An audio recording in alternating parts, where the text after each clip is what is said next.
Hello student, start करते हैं industries का चैप्टर 5th। आपकी ज्योग्राफी बुक से है ये। इसमें हम पढ़ेंगे, जैसे मैंने आपको बताया कि 3 तरह की एक्टिविटीज़ होती हैं इकोनॉमिक एक्टिविटीज़। एक प्राइमरी एक्टिविटीज़ होती है और दूसरी सेकेंडरी और टर्सरी।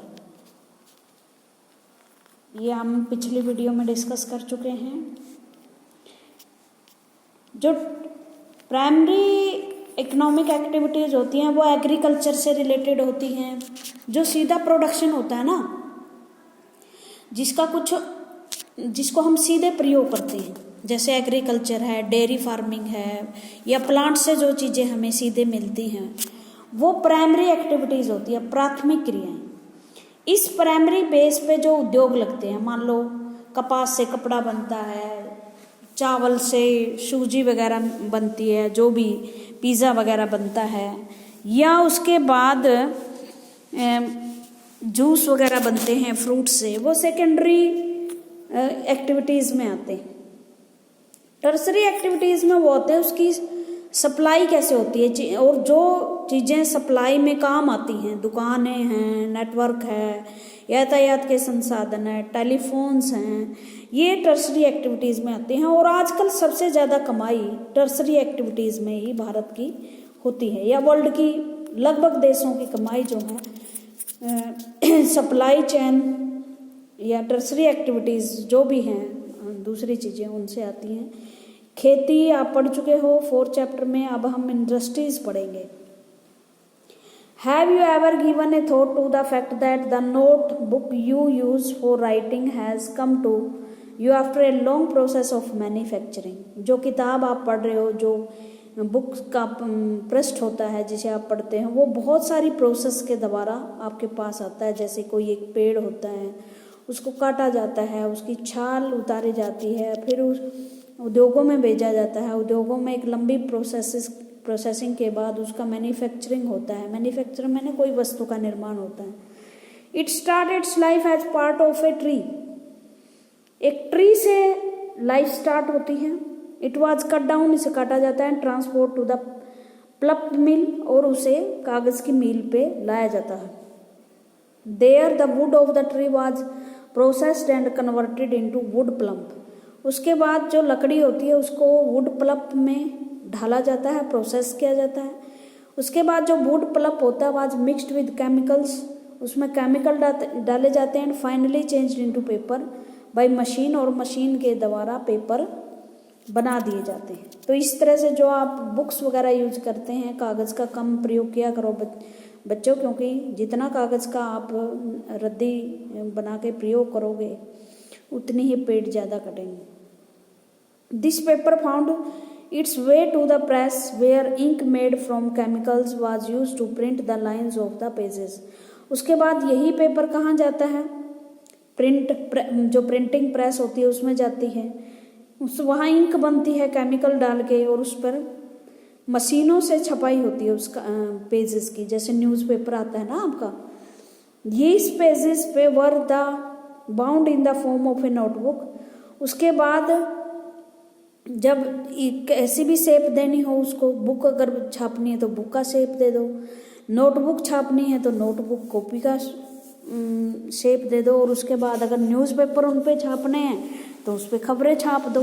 उसके बाद उन्हें पैक किया जाता है, मार्केट में सेल करने के लिए भेजा जाता है, और अंत में आपके हाथ में आ जाती है। ये है एक ऐसी एक्टिविटीज़ जो पौधों से डायरेक्ट प्लम्प जो प्राप्त होता है, लकड़ी जो प्राप्त होती है, उसकी मैन्युफैक्चरिंग करके कागज़ में बदला जाता है। इस तरह की एक्टिविटीज़ में जहाँ वस्तुओं का निर्माण होता है प्राइमरी थिंग्स से, प्राइमरी गुड से, और प्रोसेसिंग के बाद मैन्युफैक्चरिंग होती है। कॉटन से, जैसे कॉटन से बिनोला अलग किया जाता है, रुई बना दी जाती है, चरखे से या मशीनों से काता जाता है, धागा बनाया जाता है, धागों को रंगा जाता है, और रंगने के बाद उसे कपड़े के रूप में बनाया जाता है, प्रिंट किया जाता है। ये सब जो मैन्युफैक्चरिंग होती है, ये इसे हम सेकेंडरी एक्टिविटीज़ में गिनते हैं, और इसको हम इंडस्ट्रीज कहते हैं। सेकेंडरी एक्टिविटीज़ और मैन्युफैक्चरिंग चेंज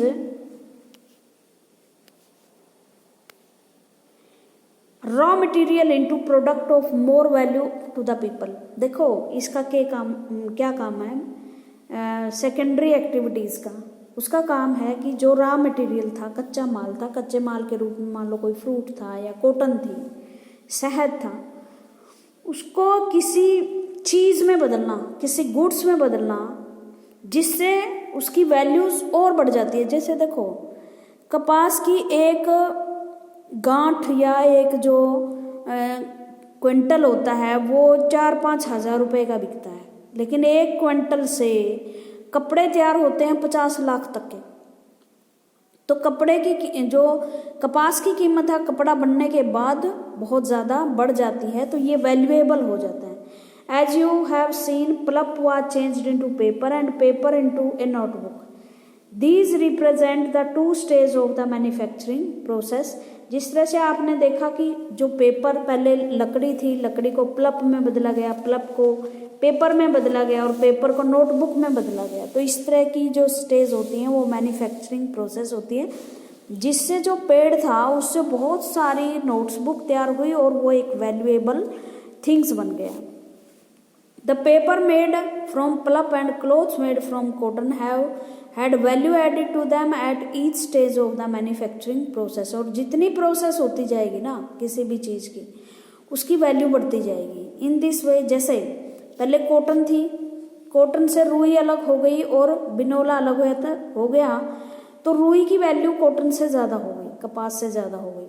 उसके बाद कॉटन से धागा बना, धागा काता गया, तो इस धागे की कीमत इस रुई से ज़्यादा हो गई। और धागे से जब कपड़ा बन गया और प्रोसेसिंग हुई तो उस धागे से ज़्यादा कीमत कपड़े की हो गई। In this way the finished product has more value and utility than the raw material that it is made from. इस तरह से हम कह सकते हैं कि जो चीज़ फाइनल बनती है उसकी वैल्यू रॉ मटेरियल से कहीं ज़्यादा होती है। और इसीलिए तो प्रोसेस करते हैं ना, किसी भी चीज़ को इसीलिए प्रोसेस करते हैं ताकि वो महंगी बिक सके। इंडस्ट्रीज क्या है? Industry refer to economic activity, एक आर्थिक क्रिया है that is concern with the production of goods, जिसके तहत वस्तुओं का उत्पादन होता है, एक्सट्रैक्शंस ऑफ मिनरल्स और द प्रोविजन ऑफ सर्विसेज। जो मिनरल्स होते हैं जैसे कोयला वगैरह, उनको निकाला जाता है और ये सेवाएं भी प्रदान करती हैं, मतलब जो लेबर लगती है उनको। Thus we have iron and steel industry, production of goods, कोयल माइनिंग इंडस्ट्री, एक्सट्रैक्शन ऑफ कोयल, and tourism industry, service provider. ये हर तरह की इन्होंने इंडस्ट्रीज का उदाहरण दिया है। जैसे इसके क्या क्या काम है इंडस्ट्रीज के?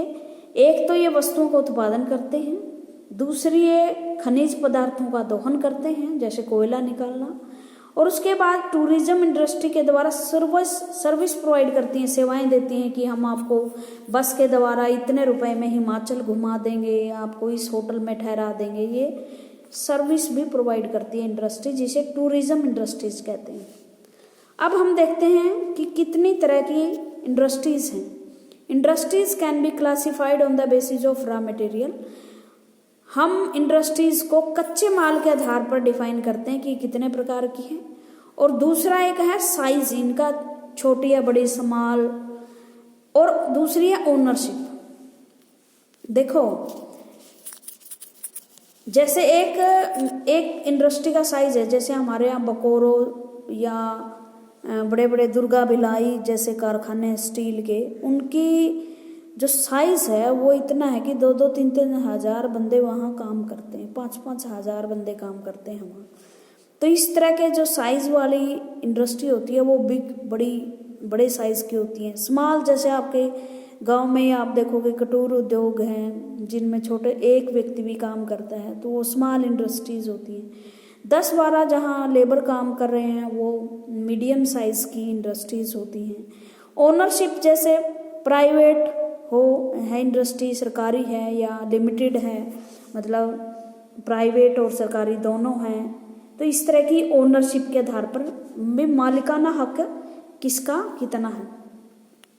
ठीक है, तो ये हम पढ़ते हैं पहले है रॉ मटेरियल के आधार पर इंडस्ट्रीज कितने प्रकार होती है। रॉ मटेरियल के आधार पर 5 तरह की इंडस्ट्रीज होती हैं। जैसे सबसे पहले है agro based industries. Agro based industries का क्या मतलब, वो इंडस्ट्री जो एग्रीकल्चर पर डिपेंड करती है। मिनरल बेस्ड इंडस्ट्री वो इंडस्ट्री जो खानों से निकलने वाले जैसे लोहा, कॉपर, कोयला, इन पे डिपेंड करती है ऐसी इंडस्ट्रीज। एक मरीन बेस्ड इंडस्ट्रीज होती हैं, वो इंडस्ट्रीज जो समुद्र में पाई जाने वाले कच्चे माल से चलती हैं। और चौथी है forest based industries. Forest based industries वो होती हैं जो लकड़ी जंगल पर चलती हैं। जैसे आपकी बैट बनाने की कोई फैक्ट्री है तो वो वुड पे डिपेंड करती है, जिसके लिए वो फॉरेस्ट से सामान लेती हैं। एग्रो बेस्ड इंडस्ट्रीज में भी agro based, mineral based, marine based and forest based depending on the type of raw material they use. Agro based industry use plant and animal. मैंने बताया था कि प्लांट और एनिमल पे जो है इंडस्ट्री बेस करती है। जैसे एनिमल से दूध से कोई भी रॉ मटेरियल, क्रीम, आइसक्रीम वगैरह मिलती है, या और फूड एनिमल की प्रोसेसिंग होती है, तो उसे हम एग्रो बेस, जैसे ऑयल, वेजिटेबल ऑयल है, कॉटन टेक्सटाइल है, फूड प्रोसेसिंग है, बिस्किट वगैरह, डेयरी प्रोडक्शन है, लेदर इंडस्ट्रीज, ये सब एग्जाम्पल है एग्रो बेस्ड इंडस्ट्रीज के। Mineral based industries are primary industries, वो भी प्राथमिक इंडस्ट्रीज होती हैं। उसमें मिनरल्स और खनिज पदार्थों का प्रयोग किया जाता है कच्चे माल के रूप में, और खनिज पदार्थों के रूप में जैसे आप कोयले की खानें, आयरन, लोहे से पैदा होने वाली, जैसे आपका मारुति उद्योग है, होंडा उद्योग, मतलब जो भी इस तरह की लोहे की चीज़ें बनती हैं वो किस बेस होती हैं, मिनरल बेस होती हैं। मैरीन बेस मैंने बताया समुद्री जो चीज़ों पर, प्रोडक्ट पे जो आधारित होती हैं, जैसे मछली पालन है या फिश ऑयल है, इस तरह की जो इंडस्ट्रीज होती हैं उसे हम क्या कहते हैं, marine based industry. Forest based, जैसे आपने अभी कागज़ का उदाहरण पढ़ा, या बहुत सारी दवाएं फॉरेस्ट से निकलती हैं, फर्नीचर बनता है, बिल्डिंग्स का सामान बनता है, ये सब इंडस्ट्रीज किसके आधार पर हैं, फॉरेस्ट बेस हैं। उसके बाद साइज के आधार पर इंडस्ट्रीज, ये मैंने बता दिए थे, स्मॉल स्केल इंडस्ट्रीज होता है, फिर मीडियम स्केल की इंडस्ट्री होती है, उसके बाद बिग या लार्ज स्केल इंडस्ट्रीज होती हैं। It refer to the amount of capital, इसमें ये किसके आधार पर डिपेंड होती है कि इसका साइज कितना होगा, जितनी पूंजी उसमें इन्वेस्ट होगी, जितने लोग वहाँ काम करेंगे और जितनी प्रोडक्शन वहाँ होगी। लाभ भी बड़ा होगा, पूंजी भी ज़्यादा लगेगी, एम्प्लॉयज़ भी ज़्यादा काम करेंगे। इस तरह से की जो इंडस्ट्रीज होती है उसे हम लार्जर या बिग इंडस्ट्रीज कहते हैं। स्मॉल स्केल की जो इंडस्ट्रीज होती हैं उसमें छोटे छोटे उद्योग लगाए जाएंगे, 1 या 2 व्यक्ति काम करेंगे, रॉ मटेरियल कम से कम प्रयोग होगा। It refer to the amount of capital invest, number of people employ and the volume of production based on size. Industry can be classified into small scale and large scale industries. जो पूंजी उसमें invest होगी, जितने लोग काम करेंगे, जितनी production होगी, उसके हिसाब से हम इंडस्ट्रीज का स्केलिंग करते हैं। कॉटेज और हाउस, कुटीर उद्योग जिसे बोलते हैं, या घरेलू जो उद्योग हैं, ये स्मॉल स्केल के उदाहरण हैं। Small scale industry where the product and are manufactured by hand, जहाँ हाथ से काम किया जाता है, जो कलाकार होते हैं उनके द्वारा, जैसे बास्केट वीविंग, टोकरियाँ बनाना, पोट्री बनाना, पोट्री का मतलब जो घड़े वगैरह होते हैं, and other handicaps are example of cottage industries. और दूसरे और बहुत सारे जैसे जूतियाँ बनाना, कपड़े सिलना, ये छोटी छोटी इंडस्ट्रीज होती हैं। Small scale industries use lesser amount of capital, इसमें पूंजी कम लगती है। मतलब एक कुम्हार जो पोटर बनाता है, जो पोटर होता है, पोटरी बनाता है, उसके लिए एक छोटी सी मशीन आती है 5-6 हज़ार रुपए की, उसमें वो आसानी से अपने घड़े बना सकता है। तो लार्ज स्केल की जो इंडस्ट्री होती है वहाँ इंडस्ट्री बड़ी होती है, पूंजी भी ज़्यादा लगती है, तो वहाँ मशीनें भी बहुत बड़ी भारी होती हैं और वहाँ आदमी भी बहुत ज़्यादा काम करते हैं। Investment of capital is higher and the technology use is superior in large scale industries. Silk weaving and food processing industries are small scale industries. Production of automobile and the heavy machinery are large scale industries. जैसे silk जो बनाने वाली processing होती है इसमें companies में, factories में, वो बड़ी लार्ज स्केल पर होती है। ऑटोमोबाइल जहाँ पर आपके ये वाहन वगैरह बनते हैं, कार व्हीकल बनते हैं, उन्हें ऑटोमोबाइल मशीनरी बोलते हैं, ट्रैक्टर बनते हैं। तो इस तरह से साइज के आधार पर भी दो तरह की इंडस्ट्रीज होती हैं। ओनरशिप के आधार पर भी दो तरह की इंडस्ट्रीज होती हैं। एक प्राइवेट सेक्टर की इंडस्ट्री जिसमें खुद मालिक अपनी पूंजी लगाता है, रोजगार देता है लोगों को और उसका नफ़ा और नुकसान, लॉस प्रॉफिट स्वयं उसका होता है। बहुत सारी चीज़ें आप आसपास फैक्ट्रीज देखोगे प्राइवेट हाथों में। कुछ ऐसी फैक्ट्रियां हैं जो आज भी पब्लिक सेक्टर के रूप में काम करती हैं, मतलब जिन्हें ऐसी फैक्ट्री हैं जिसमें सरकार काम करती है, सरकारी अधिकारी होते हैं, सरकार की पूंजी होती है, लॉस प्रॉफिट सरकार का होता है। और कुछ ऐसी सोसाइटी होती है कोऑपरेटिव सेक्टर जिसमें प्राइवेट और सरकारी दोनों मिलकर काम करते हैं।